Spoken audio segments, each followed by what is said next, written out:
Hey, you guys, and welcome to American Culture. Look at this. You see, again, got started and boom, there was a mess. With that being said, we're going to move beyond it. I know that it's there, you guys. I didn't do it to distract you, but this outfit is too much for me to have to change it. Anywho, today's episode is about how do you know when you're gaslighting yourself. Number one way you can tell is right now you think you're being gaslit. Yeah, I know. It just took a complete turn. You thought you were coming here, you read the title, you said, I'm going to show this to my friend because they're constantly like overwhelming themselves and they need to know how to calm down, but really it's you. You see, the thing is, when someone's like manipulating you, they're being narcissistic, gaslighting you, whatever, if they're doing that well and that's not your reflection, you're not going to see that that's what's going on. You're going to normalize it, wonder why they're treating you like that, but you're not necessarily going to label it as anything, because all we're doing as human beings factually is that we're going out there and seeing our own reflection. And so if gaslighting behavior is not your reflection, you're not going to see it in somebody else. And even if you did, you wouldn't call it that. You would just attribute it as that's how they normally are. And you would probably do things within yourself to fix you, but you're not going to say that these people are causing harm to me. And so the number one way that you can tell that you're gaslighting yourself is if you currently feel like you are being gaslit. If you are in a relationship, in a situation where you can say this is happening, then yeah, you're seeing your reflection. Now, the real question is, how do we get started with gaslighting ourselves? We go about this really in three ways.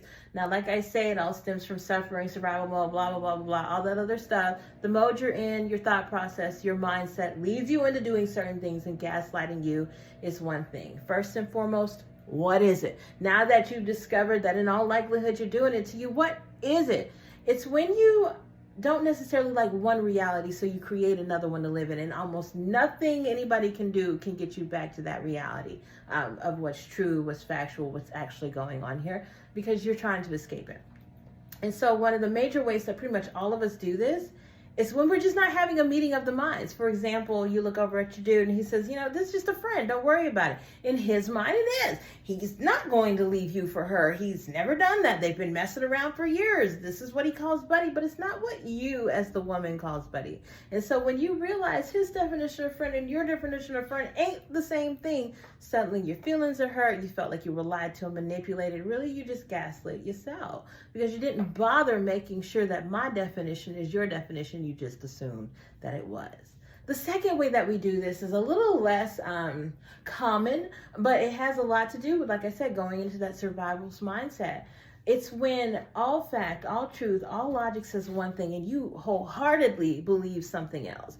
Now, I was watching one of those like paternity shows. I think it was Maury Povich, and the guy was like, she got the condom out of the trash can. That's not my baby. Ended up being his baby. But the girlfriend was like, I believe him. They never had sex, blah, blah, blah, blah, blah. All truth, all logic, all reason, sign the birth certificate, all this other stuff. No, I believe what he says. We do this when we don't like our reality. We do this when we're escaping. We do this when everything is so bad. The only thing that's good are the thoughts that I create in my mind, and I go there.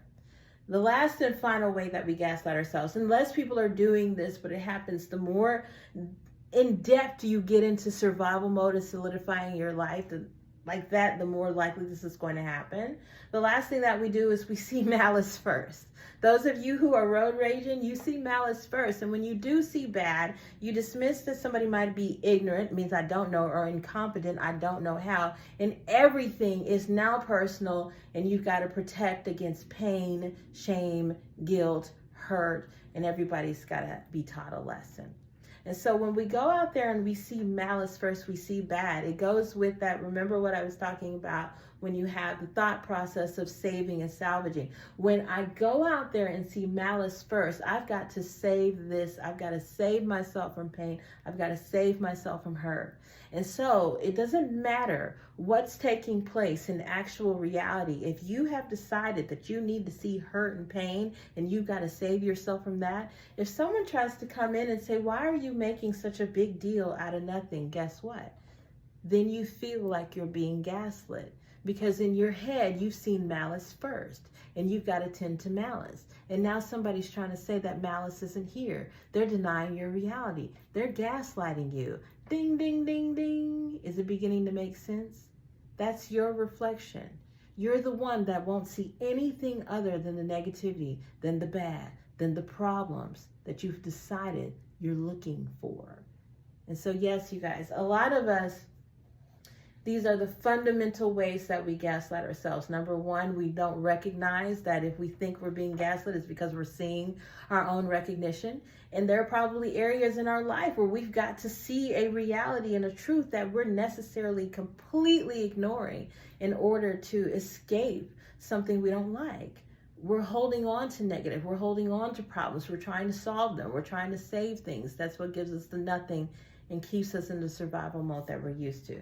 So yeah, you guys, a lot of the times when you're saying, I see this characteristic in you, the only common denominator in all of these different life circumstances happens to be you, which means that no matter what, adding you into this will equal some form of gaslighting.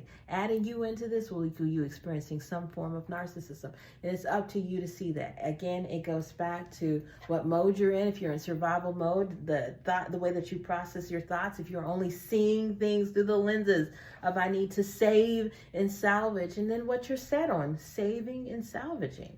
If that's the case, you've got to go out there and find problems and issues. And when people come in and tell you, listen, you don't have as many problems or as many issues and there's nothing wrong, suddenly they're gaslighting you because they don't want to get on board with your pain. They don't want to offer you the comfort that you're used to every single time that you cause chaos, and they become the problem. They become the gaslighter who just doesn't want you to express all the things that you're currently going through. So yeah, if you are wondering if you're gaslighting yourself, if you've watched this video to the very end, you probably are. I definitely know that I spent years doing that. I spent years convincing myself of an alternate reality, completely denying all logic, all truth, all reason to pursue one thing that I thought was going to make me feel good, one thing that was going to make me feel important, one thing that was going to make me feel like I was saving something or salvaging something. And it didn't work out very well. It wasn't until I turned it off and realized, no, nobody's lying to me and telling me some other way. I have got to see some real truths and tangible things and start working in the reality of my life as opposed to trying to build a life where I escape what I don't like. Have a blessed day, you guys.